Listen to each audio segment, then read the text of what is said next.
હું છું ભાવનગરના મહારાજા કૃષ્ણકુમારસિંહજી ગોહિલ. મારા વિશે જાણવું હોય તો ચેનલને સબસ્ક્રાઇબ જરૂરથી કરશો.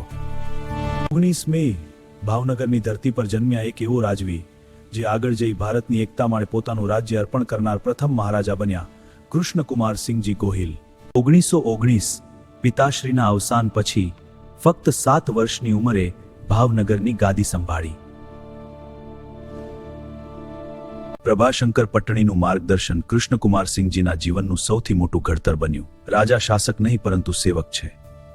રાજકોટની રાજકુમાર કોલેજ પછી કૃષ્ણકુમારસિંહજી ઇંગ્લેન્ડની પ્રસિદ્ધ હેરો પબ્લિક સ્કૂલમાં અભ્યાસ માટે ગયા. ત્યાં તેમણે રમતગમત અને શિસ્તના સંસ્કાર મેળવ્યા. મહારાજા કૃષ્ણકુમારસિંહજીએ રાજ્ય વહીવટની સંપૂર્ણ જવાબદારી સંભાળી. રાજ્યનો વિકાસ ત્યારે જ શક્ય છે જ્યારે પ્રજા ખુશ હોય. 1931માં મહારાજા કૃષ્ણકુમારસિંહજીના લગ્ન ગોંડલના રાજવી પરિવારની વિજયાબા કુંવરબા સાથે થયા. તેમણે પોતાના પિતા અને દાદાના સુધારાના કાર્યોને આગળ વધાર્યા.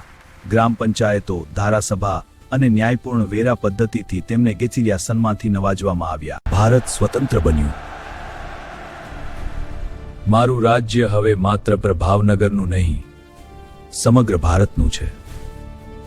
1948માં તેઓ મદ્રાસના પ્રથમ ભારતીય રાજ્યપાલ બન્યા અને રોયલ ભારતીય નૌકાદળના માનદ કમાન્ડર તરીકે પણ સન્માનિત થયા. ભાવનગરનું ગૌરીશંકર તળાવ, બોર તળાવ મહારાજાની દીર્ઘદૃષ્ટિ અને પ્રજાપ્રેમનું જીવંત પ્રતીક છે. 2 એપ્રિલ 1965 મહારાજા કૃષ્ણકુમારસિંહજી ગોહિલે અંતિમ શ્વાસ લીધા.